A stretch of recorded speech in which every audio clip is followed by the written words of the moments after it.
Aujourd'hui, par la grâce du Seigneur, nous allons parler des épreuves. Être éprouvé ne signifie pas être abandonné par Dieu. C'est difficile à admettre, mais les épreuves sont nécessaires dans nos vies. D'après 1 Pierre chapitre 1 verset 6 qui déclare « Quoique maintenant, puisqu'il le faut, vous soyez attristés pour un peu de temps par diverses épreuves. » Voyez-vous, la parole dit qu'il le faut, que nous soyons attristés par diverses épreuves. Quelle est donc l'utilité d'une épreuve? Qu'est-ce qu'une épreuve? L'épreuve est une difficulté à laquelle Dieu nous soumet pour révéler ce qui est caché dans nos cœurs. Or, il y a deux cœurs, le cœur des fils du diable et celui des fils de Dieu. Pour les fils du diable, Dieu permet les épreuves pour mettre à nu la nature diabolique qu'il cache sous le masque d'ange. Car l'épreuve soumet l'homme à la souffrance. Et c'est alors qu'on verra beaucoup abandonner Dieu. Il est écrit dans Job, chapitre 36, verset 21, « Garde-toi de te livrer au mal, car la souffrance t'y dispose. » Nous comprenons donc que par là, la souffrance, qui est l'épreuve de notre contexte, dispose quelqu'un au mal. Le confort ne révèle pas ce qu'il y a derrière les masques. La souffrance fait tomber les masques. C'est ainsi que par l'épreuve, Dieu dévoile ce qui est caché dans les cœurs des fils du diable. Voici pourquoi Jésus dit dans la parabole du semeur, « Celui qui a reçu la sémence dans les endroits pierreux, c'est celui qui entend la parole et la reçoit aussitôt avec joie. Mais il n'a pas de racine en lui-même. Il manque de persistance et dès que survient une tribulation ou une persécution à cause de la parole, il y trouve une occasion de chute. » Matthieu chapitre 13, versets 20 à 21. Donc ici, nous avons une personne qui a reçu la parole avec joie, mais qui n'a pas de racine en lui-même. Il manque de persistance et quand survient une tribulation ou une persécution, donc une épreuve, à cause de la parole, la personne y trouve une occasion de chute. Il s'agit des fils du diable. Cette sémence n'est pas tombée sur la bonne terre. Cette sémence est tombée sur les endroits pierreux. Voyez-vous? Pourtant, la personne a reçu la parole avec joie, visage d'ange. Mais l'état du cœur de la personne, le Seigneur dit que c'est une personne qui a reçu la sémence dans les endroits pierreux. Qu'est-ce que la pierre? La pierre, c'est le cœur incirconcis. C'est l'état du cœur de la personne qui a reçu la parole. Donc, il y a des personnes, bien qu'elles reçoivent la parole et sont en joie, cette parole n'a pas transformé l'état de leur cœur. Ils sont restés dans un état de cœur de pierre, c'est-à-dire un cœur endurci, un cœur non renouvelé, un cœur qui n'a jamais connu la nouvelle naissance.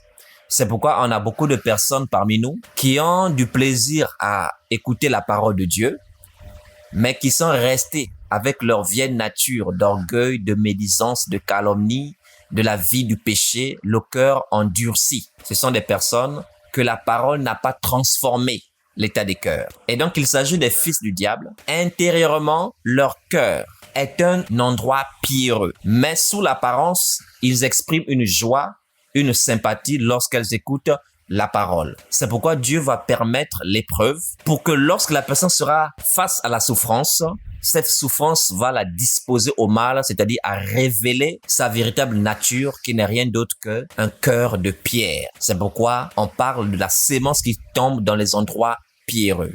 Que celui qui a des oreilles pour entendre, entende. Ainsi, Dieu permet les épreuves pour mettre à nu la nature diabolique de quelques-uns. Quant aux fils de Dieu, le Seigneur les éprouve pour mettre en évidence leur fidélité et leur loyauté. Même au péril de leur vie, ils ne trahiront jamais Dieu pour suivre le diable. Et ce n'est pas tout. Pour les fils du royaume, Dieu les éprouve pour les façonner et pour réveiller la force qui sommeille en eux. Et c'est pourquoi à chaque fois qu'on sort victorieux d'une épreuve, on se sent plus fort et plus éveillé. L'épreuve, bien que douloureuse, est une clé que Dieu utilise pour débloquer la nature divine qui dort en nous. À compter de ce jour, retenez que, contrairement à ce que l'on croit, l'épreuve n'a jamais été pour nous détruire, mais plutôt pour nous grandir. et nous faire refléter la nature de Dieu. Donc, pour ceux qui sont des fils du diable, c'est pour révéler leur nature de cœur de pierre. Et pour ceux qui sont des fils de Dieu, c'est pour révéler leur fidélité, leur loyauté et pour réveiller la force qui dort en eux. C'est ainsi que nous pouvons lire Job chapitre 1 versets 6 à 12. Quand Job fut mis à l'épreuve, il est écrit: Or, les fils de Dieu vinrent un jour se présenter devant l'Éternel et Satan vint aussi au milieu d'eux. L'Éternel dit à Satan: D'où viens-tu? Et Satan répondit à l'Éternel: De parcourir la terre et de m'y promener. L'Éternel dit à Satan: As-tu remarqué mon serviteur Job? Il n'y a personne comme lui sur la terre. C'est un homme intègre et droit. Soulignez bien cela. C'est un homme intègre et droit, craignant Dieu et se détournant du mal. Vous voyez? C'est le témoignage que Dieu a de son serviteur. Maintenant, écoutons ce que le diable va dire. Verset 9. Et Satan répondit à l'Éternel: Est-ce d'une manière désintéressée que Job craint Dieu? Ne l'as-tu pas protégé, lui, sa maison et tout ce qui est à lui? Tu as béni l'œuvre de ses mains et ses troupeaux couvrent le pays. Mais étends ta main, touche à tout ce qui lui appartient et je suis sûr qu'il te maudit en face. Verset 12. L'Éternel dit à Satan: Voici, tout ce qui lui appartient, je te le livre. Seulement, ne porte pas la main sur lui. Et Satan se retira de devant la face de l'Éternel. Je pense que vous devrez déjà avoir lu cette histoire. Dieu connaît très bien ses enfants. Dieu sait très bien que Job est intègre, droit et qu'il le craint. Et c'est quelqu'un qui se détourne du mal. Et Satan, lui, se dit que c'est parce que Dieu a béni Job que Job l'adore. Alors, Job sera éprouvé. Job est un fils de Dieu. Il sera éprouvé. Il va perdre ses enfants. Il va perdre tout ce qu'il possédait. Et lui-même, de la suite, sera frappé d'un ulcère violent, d'une grave maladie. Mais en tout cela, Job est resté intègre. Vous voyez? Donc, cette souffrance qui est arrivée n'a pas changé Job. Cette souffrance qui est arrivée n'a pas été une occasion de chute pour Job. Cette souffrance qui est arrivée n'a pas emmené Job à abandonner son Dieu et à se tourner vers le diable. Mais comme dit Job chapitre 1 verset 22, en tout cela, Job ne pécha point et n'attribua rien d'injuste à Dieu. Or, si c'était un fils du malin, par cette souffrance-là, il allait se mettre à blasphémer. Par cette souffrance, il allait abandonner la vie de prière. Il allait abandonner le service de Dieu pour se tourner vers le mal. Est-ce que vous comprenez? Donc, l'épreuve, elle est nécessaire pour révéler les intentions cachées dans les cœurs. Voici pourquoi nous allons lire Deutéronome chapitre 8, verset 2, afin de comprendre davantage cela.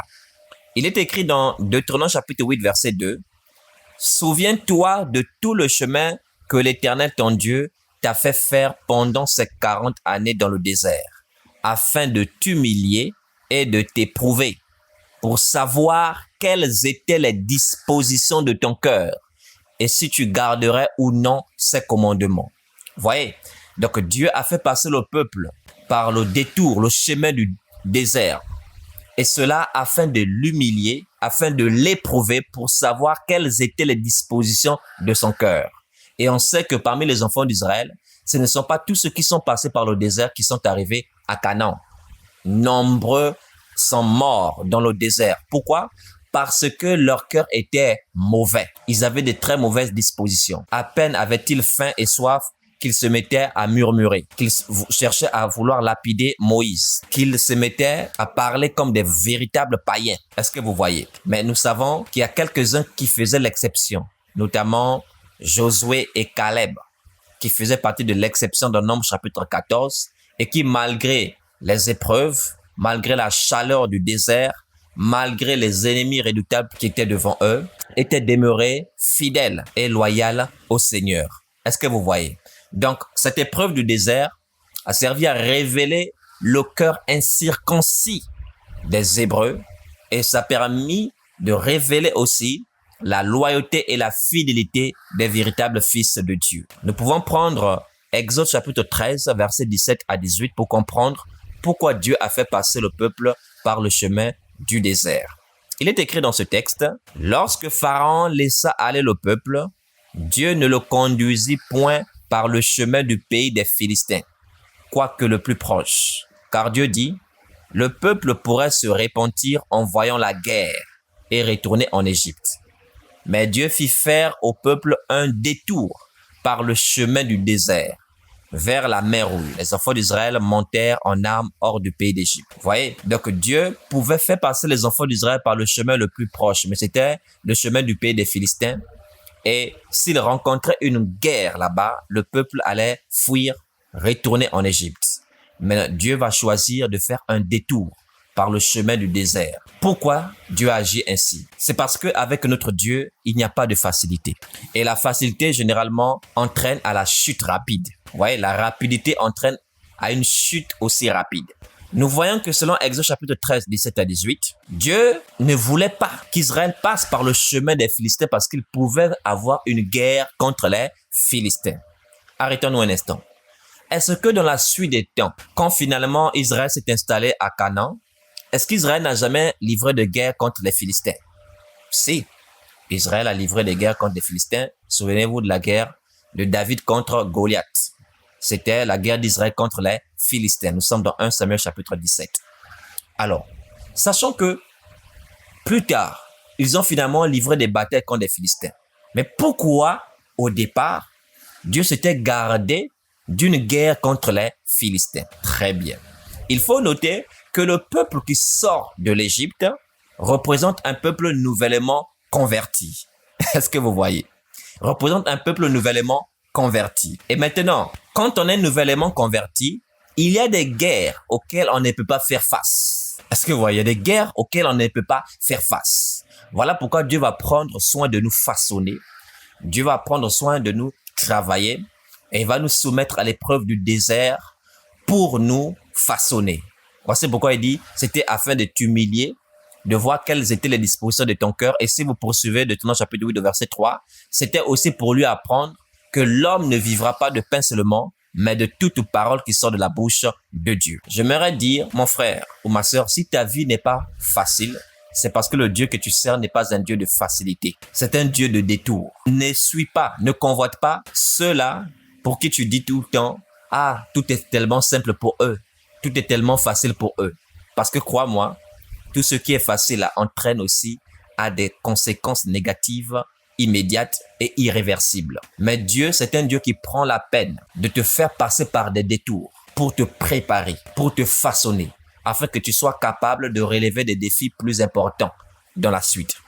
Il y a des personnes qui peuvent avoir été appelées à un grand ministère, mais nouvellement converties, ces personnes ne peuvent pas être automatiquement établies.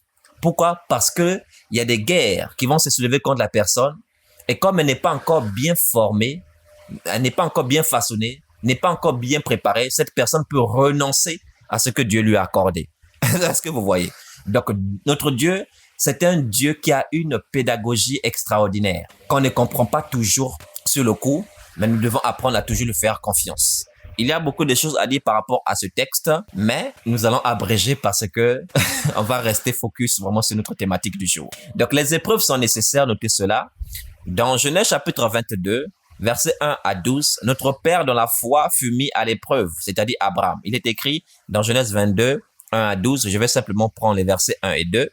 Après ces choses, Dieu mit Abraham à l'épreuve et lui dit, Abraham, et il répondit, me voici. Dieu dit, prends ton fils, ton unique, celui que tu aimes, Isaac, va-t'en au pays de Morija, et là, offre-le en holocauste sur l'une des montagnes que je te dirai. Vous voyez, Dieu précise bien. Il dit, prends ton fils, ton unique, celui que tu aimes. Mais pourquoi il donne ce détail? Ce n'est pas en vain. C'était une grande épreuve à laquelle Dieu soumettait Abraham, son fils unique et celui qu'il aimait de tout son cœur. Donc ici, Dieu voulait voir si Abraham est plus attaché à Isaac qu'à lui. Est-ce que vous voyez? Donc nous devons être plus attachés à Dieu qu'à l'homme. Quel que soit ce qu'on peut avoir de précieux dans la chair, ça peut être les enfants, ça peut être le matériel, ça peut être le mari, ça peut être la femme. Nous ne devons jamais faire passer cela avant Dieu. Quel que soit ce que nous aimons sur le plan de la chair, nous devons comprendre que Dieu est au-dessus de tout. Et nous pouvons même être amenés, à cause de notre foi et de notre relation avec Dieu, amenés à perdre ce que nous avons de précieux, ce que nous aimons beaucoup dans la chair. Donc, ce sont les choses auxquelles nous devons nous attendre. Et notre père Abraham ici était prêt à sacrifier Isaac. pour témoigner que Dieu compte pour lui plus que son fils. Est-ce que vous comprenez cela? De même, nous devons être prêts à tout perdre. Tout ce qu'on peut avoir de précieux sur terre, tout ce qu'on peut avoir de précieux dans la chair, parce que au final, c'est Dieu seul qui est notre tout. C'est Dieu qui est au-dessus de tout. C'est Dieu qui occupe la prééminence, la première place dans nos vies. Mais si c'était un fils du diable à la place d'Abraham, il aurait refusé cette épreuve. Est-ce que vous comprenez? Parce que face aux épreuves, les fils du diable échouent et échoueront toujours. Comme Jésus lui-même l'a si bien dit par rapport à celui qui a reçu la semence sur les endroits pierreux, c'est-à-dire l'état de son cœur qui est de pierre. Même s'il a reçu la parole avec joie, mais dès que vient une épreuve, une tribulation, la personne y trouve une occasion de chute. L'enseignement que nous sommes en train d'aborder, c'est-à-dire les épreuves, Dieu a fait voir ce mystère à Moïse dans Exode chapitre 3, versets 1 à 3. Il est écrit dans ce passage, « Moïse faisait paître le troupeau de Jéthro, son beau-père, sacrificateur de Madian. Et il mena le troupeau derrière le désert et vint à la montagne de Dieu à Horeb. L'ange de l'Éternel lui apparut dans une flamme de feu au milieu d'un buisson. Moïse regarda et voici, le buisson était tout en feu et le buisson ne se consumait point.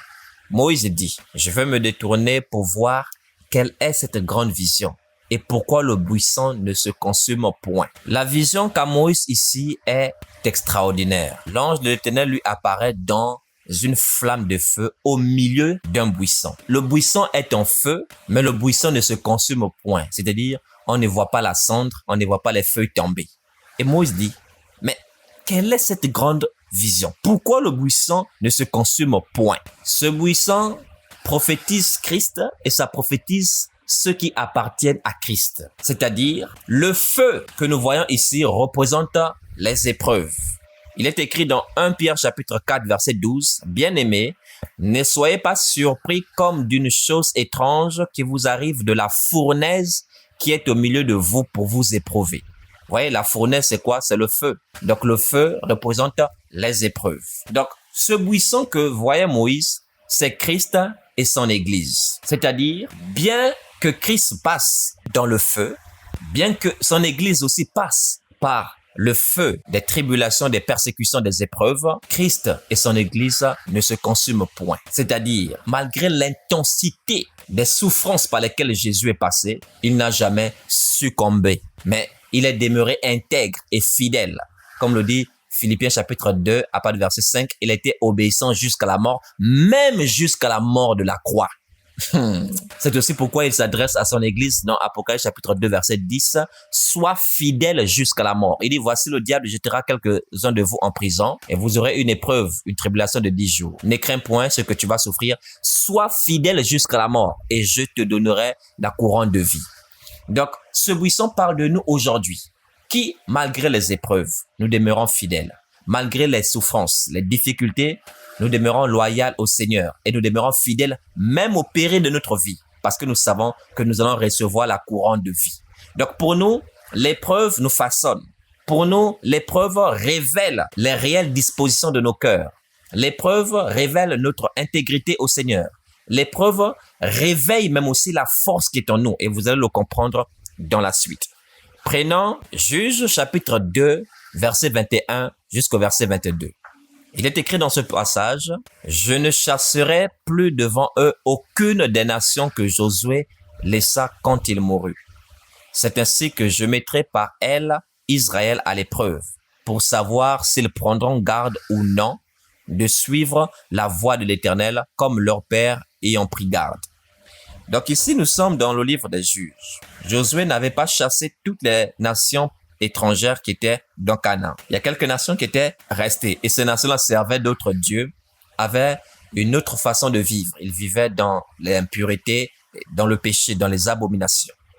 Maintenant, Dieu, dans sa sagesse, va dire ceci, « Je ne chasserai plus devant eux aucune des nations que Josué laissa quand il mourut. C'est ainsi que je mettrai par elles Israël à l'épreuve. » Donc, nous comprenons que Dieu va éprouver Israël à travers les nations, les hommes qui étaient autour d'eux.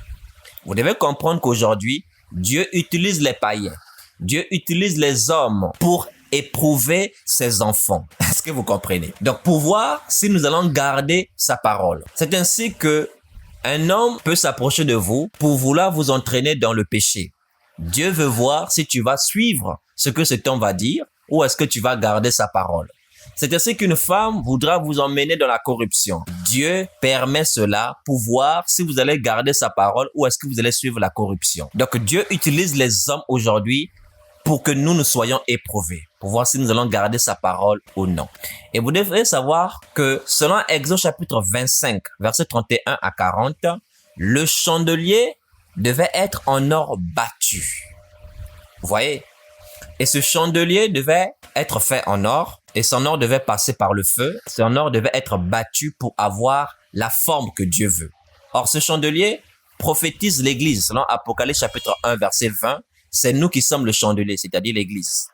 Et de même que selon Exode chapitre 25, 31 à 40, le chandelier devait être fait d'or battu, donc il devait passer par le feu qu'on devait battre. De même, aujourd'hui, nous étant ce chandelier, donc l'Église du Seigneur, Dieu permet que nous passions par le feu des épreuves et Dieu permet par ce feu-là que nous soyons brisés afin de nous façonner. Est-ce que vous comprenez? Afin que nous ayons la forme que lui, il veut. C'est ça la prophétie du chandelier d'or. Mais sauf que dans l'exercice d'être éprouvé, dans l'exercice d'être façonné pour avoir la forme que Dieu veut, Dieu va utiliser aussi ceux qui sont autour de nous pour que nous soyons mis à l'épreuve.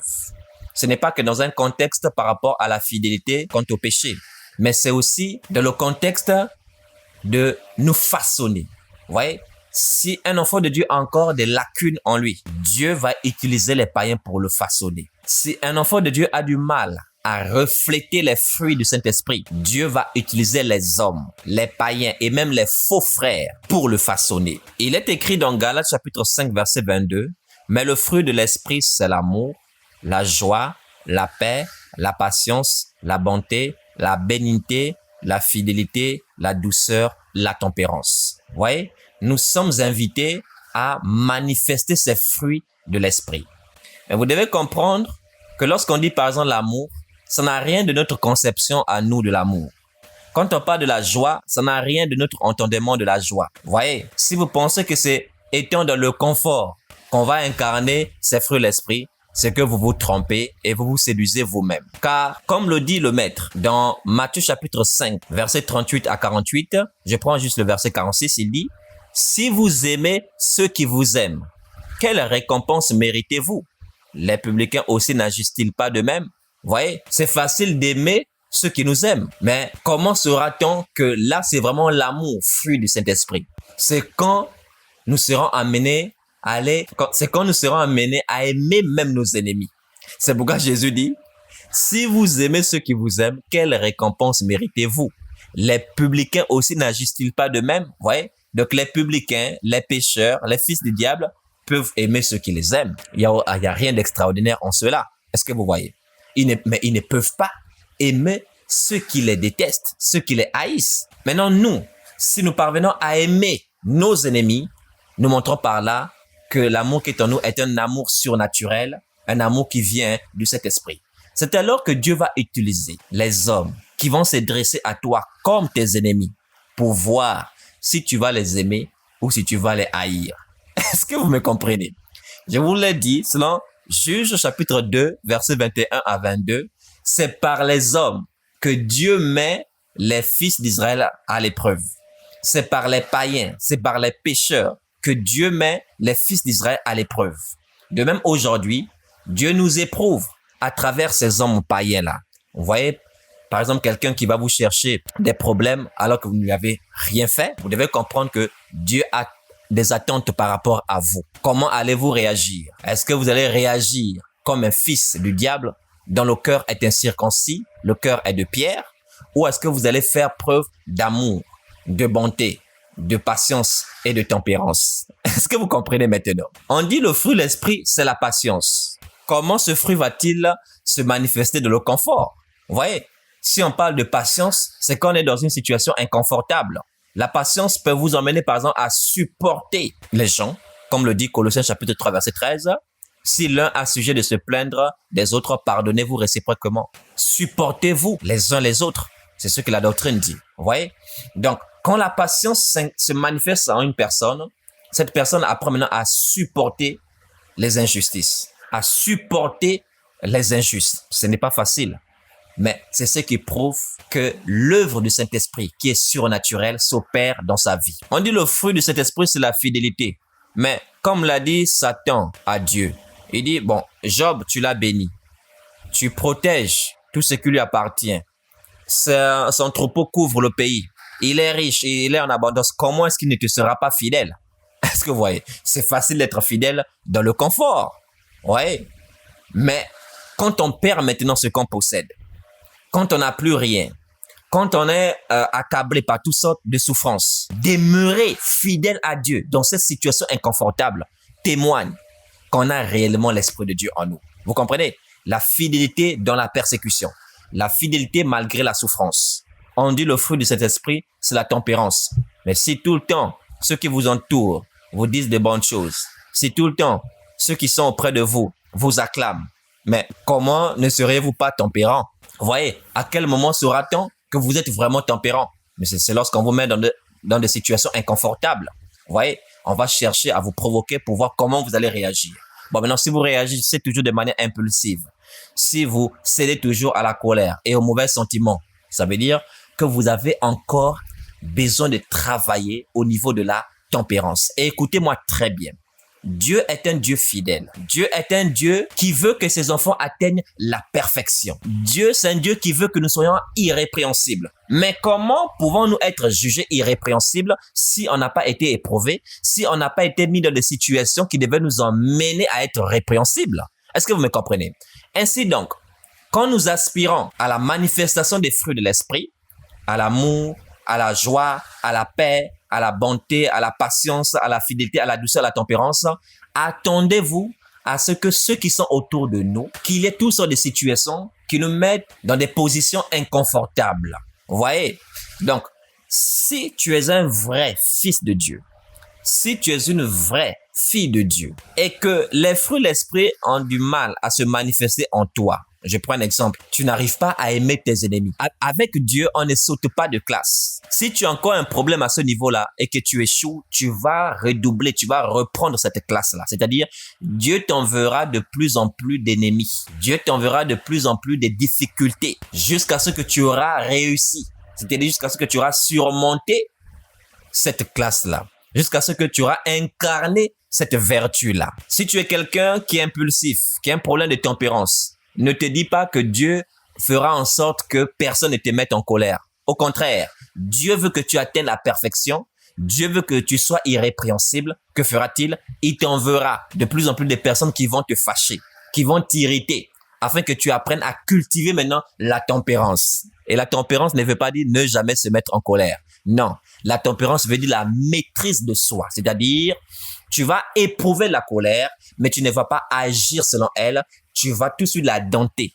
Tu vas la calmer, tu vas l'atténuer et tu vas la faire disparaître pour rester maître de toi et ne pas céder aux caprices de l'ennemi. Est-ce que vous comprenez? Donc, c'est ainsi que Dieu aujourd'hui nous éprouve, nous les fils de Dieu, à travers les hommes qui sont autour de nous, afin que nous puissions incarner les vertus de Dieu. Mais sans ces épreuves-là, on ne peut pas véritablement refléter ces fruits-là. C'est pourquoi je vous ai dit, les épreuves sont nécessaires. Si vous êtes quelqu'un qui a un cœur étroit, nous ici au Gabon, on les appelle généralement les gens qui ont des petits cœurs, c'est-à-dire ceux-là qui s'emportent pour tout et pour rien. Ceux-là qu'il ne faut jamais écraser, ne serait-ce qu'un peu. Ceux-là qu'il ne faut jamais frustrer, ne serait-ce qu'un peu. Ce sont des personnes qui s'emportent violemment. Ce sont des personnes qui se frustrent pour tout et pour rien. Si vous êtes quelqu'un de cette nature, Dieu vous enverra toujours des personnes qui vont vous frustrer jusqu'à ce que votre cœur-là se casse, se brise et que vous ayez un cœur plus large, un cœur plus tolérant, un cœur plus indulgent, un cœur qui reflète la clémence, un cœur qui pardonne facilement, un cœur qui apprend à lâcher prise. Est-ce que vous comprenez cela? Donc, les épreuves sont nécessaires pour nous emmener à refléter la lumière de Dieu en nous. Par contre, pour les fils du diable, ils échoueront toujours. Est-ce que vous comprenez?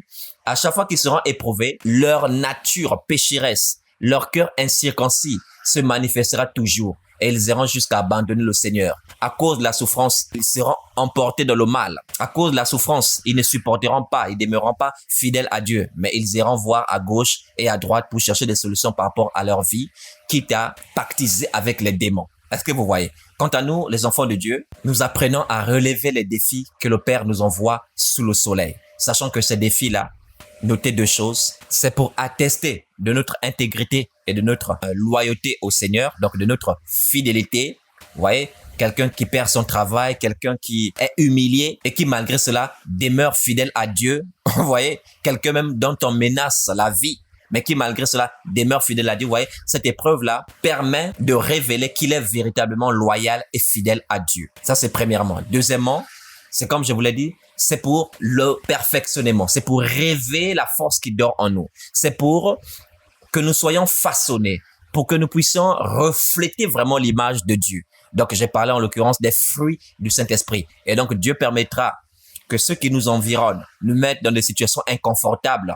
Et à chaque fruit, à chaque vertu, Dieu verra ce qu'il y a un type d'épreuve adapté à cela, jusqu'à ce que nous apprenions à surmonter, à vaincre cette épreuve-là, alors on passe à l'étape suivante. Mais aussi longtemps qu'on reprend qu'on échoue. C'est-à-dire que vous êtes quelqu'un, lorsqu'on dit du mal de vous, vous êtes toujours emporté. Vous êtes toujours frustrant. Vous avez la haine, l'amertume, l'esprit de vengeance. Et tout ça des sentiments négatifs. Dieu enverra de plus en plus d'épreuves pour vous casser ce cœur-là et pour que vous puissiez refléter vraiment la nature du chandelier qui est la nature divine. Donc, j'espère que vous avez été bénis par cet enseignement. Veuillez le partager afin de consoler, afin de fortifier tout enfant de Dieu qui traverse des épreuves difficiles et qui ne comprend pas pourquoi. Vous voyez, la meilleure façon parfois de mettre fin à certains types d'épreuves, c'est simplement de mûrir, de surmonter cela. Mais aussi longtemps que vous aurez les mêmes réactions, vos problèmes vont de plus en plus se corser parce que vous n'avez pas encore compris que Dieu veut vous façonner. Dieu veut que vous appreniez à aimer ceux qui vous outragent. Dieu veut que vous appreniez à lâcher prise. Dieu veut que vous appreniez à incarner la bonté. Ton ennemi a faim, donne-lui à manger malgré tout. Vous voyez, c'est facile d'aimer ceux qui nous aiment. C'est facile de donner à manger à ceux qui nous donnent à manger. Mais donner à manger à quelqu'un qui veut détruire notre nom et notre réputation, qui nuit à notre vie, ce n'est pas facile. Donc, aussi longtemps qu'on n'aura pas surmonté cela, ça ira toujours s'empirant. Est-ce que vous comprenez cela? Et je termine en disant, ne confondez pas aussi l'épreuve avec le châtiment. Voilà. Le châtiment est une punition de Dieu. Vous voyez, quand un enfant de Dieu fait ce qui est mal devant Dieu, Dieu envoie la souffrance pour le punir. Ça, c'est le châtiment. C'est différent de l'épreuve. L'épreuve dont nous avons abordé, c'est pour témoigner. Vous voyez, Job n'avait pas péché, mais Dieu a permis qu'il ait une épreuve. C'était pour témoigner de son intégrité et de sa fidélité. Est-ce que vous comprenez? Les apôtres, quand vous lisez Actes des apôtres, ont été éprouvés. L'Église est passée par des temps de persécution. Ce n'était pas parce qu'ils avaient péché, non. C'est parce que Dieu voulait les éprouver. Dieu voulait révéler leur fidélité et les séparer de ceux qui ne sont pas des nôtres, qui succombent effectivement lors des épreuves, lors des tentations. Et Dieu voulait par là aussi les emmener à la perfection parce que vous voyez, les apôtres bien qu'outragés, bien que persécutés, le cas par exemple d'Étienne dans Actes des Apôtres chapitre 7, versets 59 à 60, il s'est mis à genoux et a prié pour ceux qui le lapidaient, déclarant, Seigneur, ne leur impute pas ce péché. Donc par là, Étienne a reflété le fruit de l'esprit qu'on appelle l'amour de ses ennemis. Oh, il y a beaucoup de choses à dire, mais le temps nous manquerait. Donc, que Dieu vous bénisse abondamment et on se dit à très bientôt pour la suite de nos édifications. Apôtre Ribaud, numéro WhatsApp, plus 241 74 30 10 67. Adresse mail, fondementapostolique@gmail.com.